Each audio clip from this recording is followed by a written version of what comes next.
అండి కానుగుంట. నమస్తే అండి. నమస్తే. ఎలా ఉన్నారు? బాగున్నాను. ఏంటి మీ కాలనీ అసోసియేషన్ గురించి కానీ కొన్ని విషయాలు మాట్లాడాలని ఇక్కడికి వచ్చాను. ఇక్కడ మీతోటి చాలా విషయాలు నేను ఈరోజు మిమ్మల్ని అడిగి మరి కాలనీలో కానీ ఏదైనా పరిస్థితులు ఎలా ఉన్నాయి ఏంటి అనేది కూడా మీ గురించి చాలా విషయాలు మేము తెలపాలి, అందరికీ తెలియజేయాలనుకుంటున్నాము. ముందుగా నమస్కారం అండి. నమస్కారం. చెప్పండి. మీ కాలనీ కానుగుంట కాలనీ అసోసియేషన్ ఏర్పడి ఎన్ని సంవత్సరాలు అయింది? కానుగుంట కాలనీ అసోసియేషన్ ఏర్పడి పాత అసోసియేషన్ ఉండేది, వాళ్ళు ఇప్పుడు ఎవరు లేరు. కొత్త అసోసియేషన్ నేను ఏర్పరిచి 5 years కంప్లీట్ అయింది. 5 years అయిపోయిందా? 5 years అయింది. 5 yearsలో మరి కాలనీలో జరిగిన అభివృద్ధి పనులు? నేను అసోసియేషన్ ఫామ్ చేసిన తర్వాత కాలనీ ప్రెసిడెంట్గా రాజు గారిని పెట్టాను, అకౌంట్ సెక్షన్ గిరిధర్ గారిని పెట్టాను, వైస్ ప్రెసిడెంట్గా నరేష్ని పెట్టాను. మామూలు కొన్ని పోస్టులుగా పెట్టి జనరల్ సెక్రటరీగా నరసింహారెడ్డి గారిని పెట్టి మనం ముందు పెట్టి నేను వెనక నుంచి సలహాలు ఇచ్చుకుంటూ చేశాను. అభివృద్ధి పనులు నేను హ్యాండ్ ఓవర్ చేసుకున్నప్పుడు కాలనీలో రోడ్లు లేవు, స్ట్రీట్ లైట్లు కరెక్ట్గా లేవు, కొంతమందికి రేషన్ కార్డులు లేవు. ఫస్ట్ 500 ఓట్లు ఏమి ఉండేది మా కాలనీలో. నేను హ్యాండ్ ఓవర్ చేసుకున్నాక ఇవాళ 1000 ఓట్లు చేశాను, అంటే డబల్ పెంచాను. 500 నుంచి 500 అయింది. స్ట్రీట్ లైట్లు 5-6 ఉండేవి, ఇవాళ కాలనీలో 150 స్ట్రీట్ లైట్లు పెట్టించాను గవర్నమెంట్ సహకారంతో. ఊడ్చేవాళ్ళు వచ్చేవాళ్ళు కాదు, చక్కగా ఈ శానిటైజర్ ఉండేది కాదు. మేము వచ్చాక మేము కొంచెం ఫామ్ చేసి అసోసియేషన్లో ఫామ్ చేసి, అంటే కాలనీ తరఫున ఏం ఫండ్ తీసుకునేది ఏం లేదు, సొంత ఫండే. ప్రెసిడెంట్ గారు కానీ నేను కానీ మేమిద్దరం. మిగతా వాళ్ళు ఏదన్నా పెద్ద కార్యక్రమాలు చేస్తే అందరం కలిసి చేసేవాళ్ళం. చిన్నవి ఉంటే ప్రెసిడెంట్ గారు కానీ మేము కానీ సొంత ఖర్చులతోనే చేసేవాళ్ళం. ఎవరి దగ్గర రూపాయలు తీసుకుని లేదు, చేసింది లేదు. స్ట్రీట్ లైట్లు కానీ, ఇప్పుడు రోడ్లు కానీ, ఈ కాలనీలో రోడ్లు కానీ, రేషన్ కార్డులు కానీ. రేషన్ కార్డులు మా కాలనీలో అసోసియేషన్ ఫామ్ అయ్యేటప్పుడు 5 ఉండేవి, ఇప్పుడు 25 అయినాయి. డబుల్ బెడ్రూమ్ ఇల్లు కానీ 70 డబుల్ బెడ్రూమ్ ఇల్లు వచ్చింది. అట్లా మళ్ళీ ఎవరైనా యాక్సిడెంట్లో చనిపోతే కానీ సీఎం రిలీఫ్ ఫండ్ కానీ, సీఎం రిలీఫ్ ఫండ్ 4 ఇప్పించాను. 2-3 యాక్సిడెంట్లో చనిపోతే ఒక్కొక్కరికి 10 లక్షలు ఇప్పించాను. అట్లా మా చేతనే సాయం చేశాను నేను. కాలనీలో మీ పైన వచ్చిన ఎలిగేషన్స్ గురించి మీరేం మాట్లాడుతున్నారు? కాలనీలో నా పైన ఎలిగేషన్స్ అంటే మరి అది మంచి చేసినప్పుడు ఎలిగేషన్స్ అయితే గ్యారంటీ వస్తాయి. జనాల్లో అయితే ఎలిగేషన్స్ లేదు. ఒక అతను మీరు పుట్టించాడు. కాలనీలో ప్రజల స్పందన ఎలా ఉంది మీ పైన? కాలనీలో ప్రజల స్పందన నేను పిలిచినప్పుడు ప్రతి ఒక్కరు స్పందిస్తారు, వాళ్ళు హెల్ప్ కోసం వస్తారు. నేను వాళ్ళు ఎప్పుడేం హెల్ప్ అడగలేదు, వాళ్ళు అడిగింది చేసి పెడుతూనే ఉన్నాను నా చేతనైన. కాకపోతే ఆ మధ్య ఒక అతను, ఒక ఎమ్మెల్యే గారి రిలేటివ్ ఒక అతను ప్రోమోస్ పుట్టించాడు, పాత అసోసియేషన్లో ఉన్న అతను. ఇప్పుడు మేము ఏదో బయట నుంచి వచ్చి ఇక్కడ ఇది చేస్తున్నాం అని చెప్పి వాళ్ళ రిలేటివ్స్ ఇవి ల్యాండ్లు అవి ఉన్నాయి దీంట్లో. అతను ఎక్కడి నుంచో వచ్చిండు, ఇల్లరికం వచ్చిన అతనే వచ్చి మామూలుగా అది దాన్ని సృష్టించాడు. పాత కమిటీలో ఉన్న డబ్బులు తినేశాడు. అతను తింటున్నాడు కాబట్టి అందరూ అలా తింటారని ప్రోమోస్ పుట్టించాడు. చుట్టుపక్కల వాళ్ళని రెచ్చగొట్టాడు. ఏ గల్లీలో రోడ్డు వేద్దామన్నా రోడ్డు అయినీరు, స్తంభం బాతనన్నా బాతనీరు, డెవలపింగ్ కానియకుండా ఆపేది. అతను చెప్పిన మాటలని ఎమ్మెల్యే గారు నిజం నమ్ముకున్నాడు. కార్పొరేటర్లు వాళ్ళు అన్నారు. తర్వాత తెలిసి వచ్చింది వాళ్ళకు కూడా ఇది రూమర్స్ అని. అది అంత అప్డేట్స్ అయితే ఇంకా రూమర్స్ అయితే ఏం లేవు. కాంగ్రెస్ పార్టీ అధికారంలోకి వచ్చి 15 నెలలు అయింది. 17 నెలల్లో ఏమైనా ఇక్కడ అభివృద్ధి ఏమైనా చేశారా వాళ్ళు? ఇక్కడ వాళ్ళు కూడా చాలామంది కాంగ్రెస్కు ఓట్లు వేశారు. మరి కానుగుంట అంటే ఇంతకుముందు కాంగ్రెస్, తర్వాత బీఆర్ఎస్ అడ్డా. కానీ కాంగ్రెస్కి లాస్ట్ ఎమ్మెల్యే ఎలక్షన్స్ అప్పుడు ఓట్లు పడ్డాయి. దానికి కారణం ఏంటి? అసలు ఇప్పుడు అభివృద్ధి ఉందా లేదా? కాంగ్రెస్ ప్రభుత్వం అంటే నేను బీఆర్ఎస్ పార్టీలోకి వచ్చి 18 సంవత్సరాలు. నేను ఈ పార్టీలోకి వచ్చి ఫస్ట్ మాది టీడీపీలో నుంచి బీఆర్ఎస్లోకి వచ్చాను. 18 సంవత్సరాల నుంచి బీఆర్ఎస్లోనే ఉన్నాను. కాంగ్రెస్ పార్టీ ఇక్కడ గెలిచింది కార్పొరేటర్ బీఆర్ఎస్ఏ, ఎమ్మెల్యే బీఆర్ఎస్ఏ, తర్వాత కాంగ్రెస్లోకి వెళ్ళాడు. ఎంపీ బీజేపీ గెలిచింది, ఇప్పుడు ఎమ్మెల్సీ బీజేపీ వచ్చింది. కాంగ్రెస్ పార్టీ అభివృద్ధి అనేది అయితే ఏం లేదు. వాళ్ళు ఆస్తులు కాపాడుకోవడానికి వాళ్ళు పార్టీ మారారు. ఎక్కడైతే అభివృద్ధి అయితే వాళ్ళ రిలేటివ్సే ఉన్నారు. మరి ఇక్కడ వాళ్ళు పోయి చెప్పిన రూమర్స్ అయితే నమ్మి ఎమ్మెల్యే పనులు అయితే ఏం చేయలేదు. కానీ మరి సరే వాళ్ళ రిలేటివ్స్ కోసమైనా ఇక్కడ అభివృద్ధి చేయాలి కదా, అది కూడా ఏం చేయలేదు. ఎక్కడైతే అభివృద్ధి ఏం లేదు, ఏదో నామకార్థానికి. రాజకీయ నాయకుడు అంటే ప్రజల నుంచి పుట్టాడు, ప్రజల స్పందనలో నుంచి ప్రజల కోసం చేసామని చూసి ఇక్కడ రాజకీయం ఇప్పుడు కాంగ్రెస్ ప్రభుత్వం అయితే ఏమీ లేదు. ఫ్రీ బస్ అన్నాడు, అది ఫెయిలు. బస్సులు చక్కగా లేవు. రైతులకు రుణమాఫీ అన్నాడు, అది ఫెయిలు. ధాన్యానికి ఇది అన్నాడు, అది ఫెయిలు. 420 హామీలు ఇచ్చాడు, ఏదీ లేదు. అన్నీ ఇప్పుడు మళ్ళీ జిహెచ్ఎంసీ ఉంది, హెచ్ఎండి ఉంది, ఇవన్నీ కాదు హైడ్రా తీసుకొచ్చుకున్నాడు. అంటే అతని గవర్నమెంట్ మీద అతనే ఫెయిల్డ్. అతను ఫెయిల్ కాబట్టి హైడ్రా తెచ్చుకున్నాడు అతనికి ఇన్కమ్ కోసం. అది హైడ్రా వచ్చడం వల్ల రియల్ ఎస్టేట్ పడిపోయింది, వ్యాపారాలు అయితే ఏం లేవు. నాకు తెలిసి మళ్ళీ జీవితంలో తెలంగాణలో కాంగ్రెస్ పార్టీ అయితే రాదు. నెక్స్ట్ మరి బీఆర్ఎస్ అధికారంలోకి వచ్చిద్దా? వచ్చే 3.5 సంవత్సరం నెక్స్ట్ బీఆర్ఎస్ అధికారంలోకి వస్తుందా అంటే కళ్ళు మూసుకొని వస్తుంది. నెక్స్ట్ కాంగ్రెస్కి బీజేపీకి పోటీ ఉంటుంది. బీజేపీకి బీఆర్ఎస్కే పోటీ ఉంటుంది. కాంగ్రెస్ అయితే ఈసారి అడ్రస్ కూడా కనపడదు. నాకు తెలిసిన అవగాహన ప్రకారంగా మా ఏరియా ఉమ్మడి మెదక్లో అయితే ఇప్పుడు ప్రజెంట్ ఎంపీ బీజేపీ ఉన్నాడు, ఎమ్మెల్సీ బీజేపీ ఉంది. బీఆర్ఎస్ పార్టీ కొద్దిగా పలసపడుతుంది. దాన్ని ఇప్పుడు కొత్తగా అధ్యక్షుడిగా ఆదర్శ్ రెడ్డి గారు వచ్చారు. ఆయన యూత్, వాళ్ళ ఫాదరు వాళ్ళు దాదాపు 40 years నుంచి ఈ రాజకీయంలో ఉన్నాడు. నా చిన్నప్పటి నుంచి అతన్ని నేను చూస్తున్నాను. బాగా యాక్టివ్గా ఉంటాడు, ఎలిగెన్స్ ఉండవు ఆయన మీద. పార్టీ డెవలప్ చేస్తాడు ఆయన అనుకుంటున్నాను. ఈసారి ఆయనే గెలుస్తాడు కూడా. టికెట్ కూడా ఆయనకి కన్ఫామ్ అయింది. ఆయన గెలిస్తే మాలాంటి వాళ్ళకు కూడా కొంచెం సపోర్ట్గా ఉంటుందని కోరుకుంటున్నాను. హెచ్సియు భూములు వినాలంపై మీ అభిప్రాయం ఏంటి? హెచ్సియు భూములు అంటే ఉమ్మడి ఆంధ్రప్రదేశ్లో చంద్రబాబు గారు ముఖ్యమంత్రి ఉన్నప్పుడు ఒక కంపెనీ ఏదో పెట్టాలని చూశాడు. అప్పుడు ఎలక్షన్ మూమెంట్, తర్వాత రాజశేఖర రెడ్డి గారు సీఎం అయిండు. 17 సంవత్సరాలు కేసు నడిచింది. అది బీఆర్ఎస్ ప్రభుత్వం ఉన్నప్పుడు మొక్కలు నాటి ప్రకృతిని కాపాడండి అని కేసీఆర్ చెప్పాడు. కానీ ప్రకృతిని కాపాడడం నాశనం చేయమని కేసీఆర్ గారు చెప్పారు. మరి రేవంత్ రెడ్డి గారికి కేసీఆర్ గారు ఆల్రెడీ 1400 ఎకరాలు భూమి హ్యాండ్ ఓవర్ చేసింది. ఇప్పుడు గవర్నమెంట్ కింద ఉంది. ఏదైనా డెవలప్ చేసుకోవాలంటే రేవంత్ రెడ్డి దాంట్లో డెవలప్ చేసుకోవచ్చు. మరి 400 ఎకరాల మీద ఎందుకు కనబడిందో మరి. అతను రియల్ ఎస్టేట్ వ్యాపారస్తుడు, సంపాదించుకోవడానికి వచ్చాడు. పెద్ద కుటుంబం, సరిపోవట్లేదు. ఎంత సంపాదించుకుంటున్నాను. కానీ వన్యప్రాణుల్ని ముందుగా షిఫ్ట్ చేసి ఏదైనా చేసుకుంటే బాగుండేది. అది ఎవరికి ఏమీ చేయకుండా కోర్టు బంద్ ఉన్న టైంలో అతని ఇష్టానుసారానికి అట్లా చేస్తున్నాడు. అదేందని మాట్లాడితే కోమటిరెడ్డి అంటాడు, మీరు 10 ఏళ్ళు దోసుకున్నారు, మీరు 10 ఏళ్ళు దోసుకోవాలని ఆయన అంటాడు. ఒక అతను అంటాడు. ఒక అతనేమో మీరు ఇట్లా చేశారు అంటాడు. ఇంకొక అతనేమో కులాల పేర్లు ఎత్తుతాడు. అట్లా పక్కన గడుపుతున్నారు. వాళ్ళు చేసే డెవలప్ అయితే ఏమీ ఉండదు. ప్రజలు నమ్మి ఓట్లేశారు కదా బీఆర్ఎస్ కాదని. ప్రజలు పట్టం కట్టినప్పుడు వాళ్ళు నమ్మి అన్ని చేస్తారని నమ్మారు కదా. ప్రజలు నమ్మి ఓట్లేశారంటే 75 సంవత్సరాలు దాటిన ఓటు తీసేయాలి. తీసేస్తే అప్పుడు జనాలకి 75 సంవత్సరాలు దాటిన వ్యక్తికి ఓటు తీసేయాలి. 18, 22కి ఓటు హక్కు ఎట్టబెట్టారు.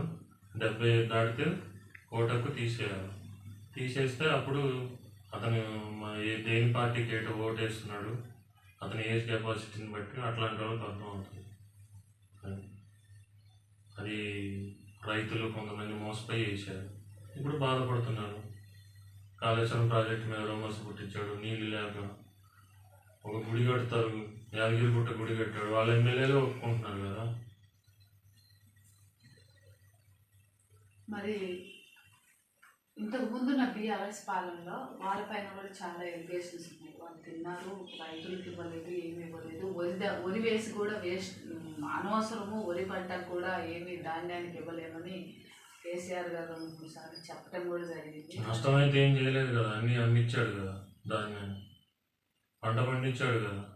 పంజాబ్ తర్వాత తెలంగాణనే కదా, పంజాబ్ తర్వాత తెలంగాణనే కదా మా వరి పంట పండిన దాంట్లో ఉన్నది. నష్టమైతే చేయలేదు కదా. మరి ఇప్పుడు నష్టపోతున్నారు కదా. మరి కేసీఆర్ గారు 10 ఏళ్ళు ఉన్నాడు, మరి ఒక రైతు చచ్చిపోలేదు, కరెంటుకి ఏ ఇబ్బంది రాలేదు, జరిగింది కదా మంచిగానే. చేయగలుగుతాడా అన్నారు, చేసి చూపించాడు కదా. తిన్నాడో తినలేదో, ఏం చేశాడో ఏం చేయలేదు. అప్పులు చేశారంటున్నారు, వడ్డీలు కడుతున్నాం అంటున్నారు. మరి అప్పులు ఎంత ఉన్నాయి, వడ్డీలు ఎంత కడుతున్నారో కూడా నిజానికి పొట్టెక్కి బయట పెడతా అంటాడు రేవంత్ రెడ్డి. ఏం బయట పెడుతున్నాడు మరి, ఆయన పొట్టెక్కేది ఎవరు? అప్పులు చేశాడని. మరి హైదరాబాద్ ఎట్లుంది? ఆల్ ఓవర్ ఇండియాలో మిగులు బడ్జెట్లో ఉన్న రాష్ట్రం అంటే తెలంగాణ అయ్యాలి. మొత్తం హైదరాబాద్ వైపు ఎదురు చూస్తుంది. ఢిల్లీ అంటే పొల్యూషన్తో నిండిపోయింది. ప్రజెంట్ హైదరాబాద్ అందరికీ, అమెరికా నుంచి వచ్చినా ఎక్కడి నుంచి వచ్చినా హైదరాబాద్. గచ్చిబౌలి పోతే అందరికి తెలుస్తుంది డెవలపింగ్ ఏమైంది, ఫ్లైఓవర్లు అయింది, ఇదేంది, మెట్రో. పని చేయడం చేతగాక ఏముందమ్మా, ఇప్పుడు ఒక్కొక్క ఎమ్మెల్యేకి డైలీ ఇన్కమ్ 10 లక్షలు ఉంటుంది. సామాన్య మానవుడికి రాదుగా అంత ఇన్కమ్. ఒక ఎంపీకి మినిమం ఎంత లేదన్నా 20-30 లక్షలు ఇన్కమ్ అవుతుంది. కోట్లు పడిగెత్తారు వాళ్ళు అంతా ఒకటే. అది మనం వేరే రాష్ట్రానికి వెళ్ళారు, వేరే రాష్ట్రానికి వెళ్ళి మన రాష్ట్రం గురించి అందరూ కలిసి గొప్పగానే మాట్లాడారు. అది కానీ మానవుడు అనేవాడికి కులాలతో విభజించి విడగొట్టి పబ్బం గడుపుకొని ఒక బిజినెస్గా రాజకీయాన్ని ఇచ్చేస్తున్నారు. రామయ్య ఎమ్మెల్యే ఉన్నాడు, కొత్తగూడెం ఎమ్మెల్యే. ఆయన ఏం సంపాదించుకున్నాడు మరి? ఇక్కడ ఒకప్పుడు ఈ నియోజకవర్గంలో పీజీఆర్ గారు ఉండేవాడు. సైకిల్ వేసుకొని పోయినా ఎక్కువ సైకిల్ మీద వచ్చి షాప్ ఓపెనింగ్ చేసేవాడు. ఇప్పుడు ఎమ్మెల్యేని ఏదైనా పిలిస్తే ఆ ఎమ్మెల్యేకి 10 కార్లు రావాలా, 10 మంది పోయి పిలవాలా, ప్రతిలోడు కావాలి తెచ్చుకోవాలా. ఓట్లకు మాత్రం బాగా వస్తారు, జనాలు నమ్మి ఓట్లు వేస్తారు. పని అడిగితే బెదిరింపులు, ప్రతి ఒక్కరు కరప్షన్. జిహెచ్ఎంసీ అధికారులు అయితే మరీ ఘోరం. అంటే మీ కాలనీలో మామూలుగా ఓన్ హౌస్కి మీరేమి అసోసియేషన్ తరఫున తీసుకోవట్లేదా? ₹1 కూడా కలెక్షన్ లేదు ఈ 5 years. నా సొంత ఖర్చు. చాలా కాలనీలో అలా జరుగుతుంది. చుట్టుపక్కల కాలనీలో ఉంది, పక్కన జ్యోతినగర్లో ఉంది. ఇంటికి ₹100 అని, లేకపోతే కమిటీ హాలని వాళ్ళకి అయ్యాను. మా కాలనీలో టెంపుల్ జాగ్ ఉంది, పార్క్ జాగ్ ఉంది. మా కార్పొరేటర్ కూడా మాకు హామీ ఇచ్చాడు. 5 years బీఆర్ఎస్ లో మీరు ఎందుకు అవన్నీ తీసుకురాలేకపోయారు? మా కార్పొరేటర్లో ఇల్లు కట్టుకోవడమే సరిపోయింది, మాకు డెవలప్ చేయలేదు. మరి ఏం చేసాం, నమ్మి ఓట్లు వేసాము. దేవాలయం ప్లేస్ ఉన్నప్పుడు దేవాలయం కట్టలేదు, పార్క్ స్థలం అన్నారు, పార్క్ అవ్వలేదు. ఇక్కడే కాదు, కమిటీ హాల్ అన్నారు. ఈ కాలనీ అనే కాదు, పాత కానుకుంటలో కూడా మేము ఓట్లు వేసే బిల్డింగ్ ఉంది. స్కూల్ పరిస్థితికి వచ్చింది, పోలీస్ స్టేషన్ పక్కనే. పోలీసులకి తెలుసు, కలెక్టర్కి తెలుసు, ఎమ్మెల్యేకి తెలుసు. ఓట్లు చెకింగ్ అప్పుడల్లా వస్తాడు. జ్యోతినగర్ ఉంది, జ్యోతినగర్లో కూడా డ్రైనేజ్ మొన్నదాకా కాకతీయ నగర్లో ఒక పార్కు ఏదో వచ్చాయి. ఇక్కడ పార్కులు బడ్జెట్ తీసుకుపోయి అక్కడ పెట్టారు. వీళ్ళు అసలు డ్రైనేజీలు, వాటరు ప్లస్ పార్కులు, స్కూళ్ళు, ల్యాండ్లు ఎక్కడ ఉన్నాయి? ఎకరం 18 గుంటల ల్యాండ్ ఉంది, కుంట, దాన్ని కబ్జా చేశారు. ఏంటంటే దొంగ పేపర్లు కుట్టడం, వాటికి ఎల్ఆర్ఎస్లు కట్టడం, షెడ్లు వేసేయడం, రెసిడెన్షియల్ ఏరియాని కమర్షియల్ చేసేసారు అంతే. అది అడిగినోడు తప్పు. ఇప్పుడు నేను పలానోడు ఇటు చేస్తున్నాను, వాడికి అడిగి పోయి డబ్బులు తెచ్చుకుంటున్నారు. నేను అడిగి ఎందుకు చెడు కావాలి? అందుకే నా మీద రమ్మర్స్ వచ్చినాయి. అంత తప్ప నుంచి ఇంకోటి ఏమి లేదు. ఇక్కడ ఏం డెవలప్ అయింది, వాళ్ళు చేసింది. ఇవన్నీ చూస్తూ గవర్నమెంట్ కళ్ళు మూసుకొని కూర్చుందా? ఎందుకు కళ్ళు మూసుకొని కూర్చోక ఏం చేస్తాను? ఒక గవర్నమెంట్ ఎంప్లాయీ వాస్తవానికి తలుసుకుంటే ఏదైనా చేయొచ్చు, కానీ వాళ్ళకి ఇంట్రెస్ట్ లేదు. వాళ్ళకేం అవసరం? వాళ్ళకి అవసరం లేదు. ఒక టౌన్ ప్లానింగ్ అధికారి తన పని తను కరెక్ట్గా చేస్తే అసలు ఏ ఎమ్మెల్యే ఏ కార్పొరేటర్ కూడా సరిపోరు, చెయ్యరు, వాళ్ళకి అవసరం లేదు. రోజు పొద్దున్నే ఇదే రూట్లో తిరుగుతారు, ఇదే రూట్లో వస్తారు. ఒకప్పుడు మా ఏరియాలో బాలయ్య డీసీ గారు అని బాలయ్య గారు ఉండేవారు, కింద నుంచి వచ్చిండు ఆయన. అసలు ఆయన ఉన్నప్పుడు ఆయన కంప్లైంట్ ఇస్తే ఎమ్మటే రియాక్ట్ అయ్యి అన్నీ ఇచ్చేసేవాడు నాలుగు మీద. ఇప్పుడున్న డీసీకి అయితే అది కూడా లేదు, మెసేజ్లు పెట్టినా రిప్లై లేదు, ఏముండదు. అది పైపెచ్చు మా కాలనీలో కమిటీ హాల్ జాగాను కూడా నా మీద రూమర్స్ పుట్టించిన అతను దొంగ పేపర్లు పెట్టి తన అమ్మనోడు కూడా అమ్మేదని చెప్పాడు. ఆ కొనుక్కున్నోడేమో నాకు ఒకడు అప్పు ఇవ్వాల్సి ల్యాండ్ ఇచ్చాడు అన్నాడు, నా మీద కేసు పెట్టాడు. కోర్టుకు వెళ్ళాను, కేసు గెలిచే టయానికి మళ్ళీ ఇప్పుడు ఈ ప్రభుత్వం ఎల్ఆర్ఎస్ తెచ్చుకుంది, మళ్ళీ ఎల్ఆర్ఎస్ పెట్టాడు, మళ్ళీ పోయింది. అట్లా కాలనీ కోసమే చేశాం కానీ మా సొంతం మాకు అవసరం కూడా లేదు. నేను ఎన్టీఆర్ గారితో పనిచేశాను, చంద్రబాబు గారితో పనిచేశాను, వైఎస్ గారితో పనిచేశాను, పీజీఆర్ గారితో పనిచేశాను, రాజకీయ కేసీఆర్ గారితో హరీష్ రావు గారితో పనిచేశాను. అందరినీ చూసుకుంటూనే వచ్చాను. మా బిజినెస్లు మా పని మేము చేసుకుంటున్నాం. మా చేతనైంది. ఇప్పుడు హ్యూమన్ రైట్స్లో డిస్ట్రిక్ట్ వైస్ ప్రెసిడెంట్గా ఉన్నాను నేను. మరి మీకు ఫోటో కాల్ ఇస్తున్నారా వీళ్ళు? డిస్ట్రిక్ట్ వైస్ ప్రెసిడెంట్ అంటే వాళ్ళు ఏ కార్యక్రమం చేసినా ఇప్పుడు హ్యూమన్ రైట్స్ మహిళా ఇది ఉంది, అట్లాంటి వాటికి మనకు విలువ ఇచ్చి కష్టపడి తిరిగి గెలిపించాము, మనకు వాల్యూ ఇచ్చాము. అందరూ ఎవడో తిరగనోడో ఆ బ్యానర్ల మీద ఫోటోలు పెట్టుకుంటారు, వాళ్ళ చుట్టూ ఉండి డబ్బా కొట్టే వాళ్ళకి వాళ్ళు చేస్తారు. మనకు ఆ డబ్బా కొట్టడం చేత కాదు. మనం ఏంటంటే నీతి నిజాయితీగా బిజినెస్లు ఉన్నాయి. ఇప్పుడు మాకు ఒక కంపెనీ ఉంది, యాక్సిస్ మైండ్. మా కంపెనీలోనే మేము ఎన్నో సర్వేలు చేస్తాం. కానుకుంట కాలనీలో కాంగ్రెస్ వచ్చాక ఆంధ్ర తెలంగాణ అనేది ఏర్పడింది అనేది ప్రజల అభిప్రాయం.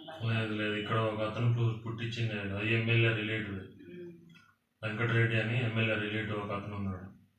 అతను ఇది పుట్టించాడు ఆంధ్ర తెలంగాణ. ఇక్కడ నేను ఆంధ్ర అని లేదు, తెలంగాణ అని లేదు, ఇక్కడ అందరం కలిసే ఉన్నాం. అతను వచ్చి పుట్టించి అట్లా అబద్ధాలు చెప్పి పాపం కూడా అతను చేసిన తప్పులు ఏమన్నా బయటపడుతున్నాయని భయానికి అట్లా ఆయన అక్కడికి ఏం చేశాడు, ఖాళీ చేసి వెళ్ళిపోయాడు. అంత గవర్నమెంట్స్ ఇంకోటి ఏం లేదు. నెక్స్ట్ మీరు కార్పొరేటర్ టికెట్ ట్రై చేస్తున్నారా? కార్పొరేటర్ టికెట్కి ట్రై చేస్తున్నారా అంటే జనాలకు సేవ చేయాలనే ఉత్సాహంతో అయితే చేస్తున్నాను. టికెట్ వస్తుంది రాదని భగవంతుడు ప్రజల్లోకి వెళ్ళాలి కదా, వెళ్తూనే ఉన్నాను. నా చేతనైన సాయం నేను చేస్తూనే ఉన్నాను. నాకు తెలిసి మా నియోజకవర్గంలో మరి మా కార్పొరేటర్లు వీళ్ళు పంచలేదో కానీ నేను ఇప్పటికీ నా సొంత ఖర్చుతోనే నేను అవి ఇవని దాదాపు ఒక 10-15 లక్షల ఐటమ్స్ పంచాను నేను. రంజాన్ వస్తే ఈ పేస్ట్లని ట్రస్ట్లకి వాటికి ఉద్దాములకి. ఇంత సేవ చేసినప్పుడు మీకు ఎందుకు గుర్తింపు రాలేదు? గుర్తింపు రాలేదంటే నాకు డబ్బా కొట్టడం చేత కాదు కదా, వాళ్ళ చుట్టూ తిరిగి డబ్బా కొట్టాలి. గుర్తింపు నాకు వాళ్ళు ఇవ్వాల్సిన అవసరం నా మనస్సాక్షికి నాకు తెలుసు. వచ్చే టైంలో వస్తుందేమో, కష్టపడుతున్నాం కదా. ఇప్పుడు మన వయసులో మా అంటే 40 సంవత్సరాలు, ఇంక 20 సంవత్సరాలు ఎప్పటికైనా వస్తుందేమో తెలుసుకుంటాను. మీరే కదా 75 సంవత్సరాలు ఓటు తీసేయాలన్నారు. 10 సంవత్సరాలు చాలు కదా సేవ చేయాలంటే, జనాలకు సేవ చేయాలని ఉండాలి. కానీ గుర్తింపు వస్తే ఏం చేయాలి, వాళ్ళ గాడికి డబ్బులు తెచ్చుకొని. కార్పొరేటర్ సీటు బీఆర్ఎస్ తరఫున వచ్చింది అనుకుంటున్నారా, లేకపోతే ఇండిపెండెంట్గా ఏమైనా ట్రై చేయాలనుకుంటున్నారా? మరి మా ఏరియాలో బీసీ రిజర్వేషన్ ఉందమ్మా, బీసీ రిజర్వేషన్ ఉంది. జనరల్ చేశారనుకోండి చూద్దాం. ఇప్పుడు మా ఏరియాలో బీసీకి ఒకప్పుడు బీసీని ఇప్పుడు రేవంత్ రెడ్డి గారు బీసీ కులగానే తెచ్చాడు, జనాలను గొడవలు పెట్టి కొట్టుకొని సాగమంటున్నాడు. బీసీలకి ఒకప్పుడు తెలంగాణలో కానీ ఏపీలో కానీ ఎక్కడైనా బీసీలకు న్యాయం చేసింది టీడీపీ, ఎన్టీఆర్ పార్టీ. పుట్టిందే బీసీల కోసం ఎన్టీఆర్ పార్టీ పెట్టింది, బడుగు బలైన వర్గాల కోసం. అట్లాంటి నాయకులు ఇప్పుడు లేరు. ఇప్పుడు ఉన్నదంతా కమర్షియల్. అది తెల్ల బట్టలు వేసుకోవాలా, అంగు ఆర్భాటం చేయాలా, సైకిల్ మీద రమ్మని నాయన ఇప్పుడు మొత్తడే ఉన్నాను, నేను వెళ్తాను నాతో పాటు నడిచాను. ఎవరు రారు. ఒక్క బీఆర్ఎస్ నాయకుడు పార్టీ కోసం కష్టపడి ఇప్పుడు ఉన్నారు కదా, పాదయాత్ర చేయమని మొత్తం అన్నీ బయటకు వస్తాయి. ఎవరు కష్టపడరు, ఫలితం లేదు. ఎవరో దాంట్లో 100కి 1 10 మందిలో ఉంటారు. పీజీఆర్ గారు ఎంతో కష్టపడ్డాడు. అట్లాంటి వాళ్ళని ఇప్పుడు జగదీశ్వర్ గౌడ్ గారు ఉన్నారు చందానగర్లో. ఈ కింది స్థాయి వ్యక్తి నుంచి కూడా దగ్గరికి పోతే ఆప్యాయంగా పలకరిస్తారు. మన ఆ అవతల నియోజకవర్గం వాళ్ళు మనం గౌరవించి పిలుచుకుంటారు. ఇక్కడ వాళ్ళకి మన వాల్యూ తెలియన ఇప్పుడు వాళ్ళు మన దగ్గరికి రానిస్తే కదా మన విలువ తెలిసేది, మనం ఏంది అనేది. వాళ్ళకి మన అవసరం లేదు, అవసరం వచ్చినప్పుడు వస్తున్నారు, వినియోగించుకుంటున్నారు, పోతున్నారు. వాళ్ళు ఏదో అనుకుంటున్నారు మేము అమౌంట్ పంపిస్తున్నాం, ఆ అమౌంట్ కూడా మనం జనాలకే ఇస్తున్నాం. ఆ జనాలకు కూడా తెలుసు తీసుకునేవాళ్ళం అది. అట్లా తీసుకునేది ఈ పాటికి అపార్ట్మెంట్లో ఎందుకు ఉండాలి, మేము ఇండివిజువల్గా వాళ్ళలా పెద్ద పెద్ద బంగ్లాలు కట్టుకునేవాడిని. 18 సంవత్సరాలు ఎంతో సంపాదించు. మరి రాష్ట్రం పైన ఇంకా 2 తెలుగు రాష్ట్రాలు అభివృద్ధి గురించి మరి అక్కడ టీడీపీ తెలుగుదేశం పార్టీ చంద్రబాబు నాయుడు గారు ఉన్నారు, ఇక్కడ రేవంత్ రెడ్డి గారు ఉన్నారు. వాళ్ళిద్దరు గురు శిష్యులే కదా. గురు శిష్యులే, మరి పాలన ఒకలా లేదు కదా. పాలన ఒకలాగా ఏముంది, శిక్ష అక్కడ ఉంది, పట్టణ ఇక్కడ ఉంది అంటున్నాడు, అంతే ఏం లేదు. మరి తెలంగాణను అభివృద్ధి చేయొద్దని ఆయన చెప్పట్లేదు. ఆయన ఎందుకు చెప్తాడు? ఇతని రాష్ట్రం ఇతను అభివృద్ధి చేసుకోవాలని ఇతనికి ఉండాలి కదా. అతని కుటుంబాన్ని అభివృద్ధి చేసుకోవాలని చూస్తాడు కానీ రాష్ట్రాన్ని అభివృద్ధి చేయాలని నేను చూడట్లేదు కదా. అతని దగ్గర ఏజ్ ఉంది, టాకింగ్ పవర్ ఉంది, అన్నీ ఉంది, కానీ చేసే సత్తాల్లో ఏదో మిస్టేక్లు పడుతున్నాడు అంతే. రాంగ్ స్టెప్పులు తీసుకుంటున్నాడు. హైడ్రా అంటాడు, మూసీనది అంటాడు, ఒకసారి ఇప్పుడు హెచ్యూ భూములు అంటాడు, లేదా బీసీ కులగని అంటాడు. అట్లా స్టెప్స్తో ఒక్కసారే జనాల్లోకి ఆవేశంగా ఇదిగా ఒక్కొక్కటి సర్దుకుంటా పోతుంటే వస్తాయి, కానీ ఒక్కసారి అన్నీ కావాలంటే కావు. చెట్టు నాటకనే కాయలు కాయలు కదా. అది తెలంగాణలో ఉన్న రైతుల గురించి. తెలంగాణలో రైతులు చాలా కన్నీరుగా వస్తున్నారు. నీళ్ళు లేక, కరెంటు ప్రాబ్లం అయ్యి చాలా ఇబ్బందుల్లో ఉన్నారు. మొన్న చాలామంది వీడియోలో కూడా చూశాను నేను. చాలా ఘోరమైన పరిస్థితిలో ఉన్నారు. పంట చేతికి వచ్చేంతవరకు కూడా ఇప్పుడు మామిడి తోటలు ఉన్నాయి. ఇప్పుడు మళ్ళీ తుఫాన్లు వస్తున్నాయి. ఆ పరిస్థితి ముందు అవగాహన అనేది వాళ్ళకి లేదు ఎవరికి. ఇక్కడ ఎంతసేపటికి నువ్వేం తిన్నావు నేనేం, వాళ్ళ అసెంబ్లీలో మళ్ళీ పక్కన కూర్చొని అందరూ మాట్లాడుకుంటారు. కాంగ్రెస్ వచ్చాక ఇక్కడ భూముల విలువ, రియల్ ఎస్టేట్ పడిపోయింది. భూముల విలువ అనేది నిజమా? స్టాండర్డ్గా ఉంది, పడిపోలేదు, తగ్గలేదు, పెరగలేదు, తగ్గలేదు, ఒక నార్మల్గా నడుస్తుంది. ఈ హైడ్రా వల్ల అట్లా అయింది. హైడ్రా కూడా అది ఎవడు పలుకోడు ఉంటే వాడికి నడుస్తుంది. ఇక్కడ మా ఏరియాలో హైడ్రా రావాల్సింది, రాలేదు. ఇప్పుడు మా ఆర్సీపురం చెరువు ఉంది, ఎంతో కబ్జాకు గురైంది. మా కాలనీలో కూడా పార్కులు, ఈ ఒక్క కాలనీ అనే కాదు, కాకతీయ నగర్, శ్రీనివాస్ నగర్ కాలనీలు, శ్మశాన వాటికల్లో కూడా న్యూ ఎంఐ, ఇప్పుడు తెల్లాపూరు, అమీన్పూర్ అయితే అసలు సగం పోయింది. చాలా ఉన్నాయి కబ్జాలు. మరి అన్ని చోట్ల హైడ్రా పనిచేయట్లేదు కదా. వాళ్ళు అవసరం ఉన్న కాడ ఎవడు ఎక్కడ ఇస్తే అట్లా దాన్ని బట్టి సాఫ్ట్వేర్ రంగం గురించి మీకున్న అవగాహన, ఇప్పుడున్న పిల్లలకి భవిష్యత్తు ఏం చెప్తారు? భవిష్యత్తులో వాళ్ళకి ఇప్పుడున్న టీనేజ్ పిల్లలు చదువుకొని మళ్ళీ బీటెక్ చేసి వెళ్ళాలనుకునే వాళ్ళకి సాఫ్ట్వేర్ పిల్లలకి చెప్పేది ఒకటే, దయచేసి సెల్లులు, ఈ డ్రగ్స్, ఈ సినీ ఫీల్డ్ వాళ్ళైనా ఈ పెట్టి యాప్స్, ఒక యాడ్ చేసే ముందు ఒక హీరో కానీ హీరోయిన్ కానీ ఏదైనా అది జనాలు వాళ్ళకి, ఇప్పుడు వాళ్ళు జనాల మీద టికెట్లు పెట్టుకొని జనాలు టికెట్లు కొని సినిమా చూస్తున్నారు. వాళ్ళకి వచ్చే ఇన్కమ్తో వాళ్ళు పెద్దవాళ్ళు అవుతున్నారు. కానీ జనాలకి చేతనైతే సాయం చేయాలి. ఇట్లాంటివి పెట్టి యాప్స్ ఇట్లాంటివి వాళ్ళు చేతనైతే ఇప్పుడు డ్రగ్స్ గురించి వాటి గురించి అడ్వర్టైజ్మెంట్ చేయమని వాడొద్దని, కానీ ఎవ్వరూ చేయరు. వాళ్ళకి ఇన్కమ్ వస్తేనే ఇది తాగండి, అది తినండి, ఆ యాడ్స్ చూసి జనాలు అట్రాక్ట్ అయ్యి చెడిపోతున్నారు. అట్లాంటి వాళ్ళని నమ్మొద్దు. అది నేను చెప్పే యూత్కి అయితే మెయిన్ సెల్లులు, డ్రగ్స్, డ్రింక్స్ ఇవి అట్లాంటి వాటి దూరంగా ఉండి మెయిన్ ఈ కల్చర్ని మళ్ళీ పాత రోజుల్లాగా అనుకుంటున్నారేమో, కానీ పాత కల్చర్కి కొత్త కల్చర్కి తేడా లేకుండా సమానంగా చూసుకోవాలని కోరుకుంటున్నాను. థ్యాంక్ యూ అండి. ఓకే.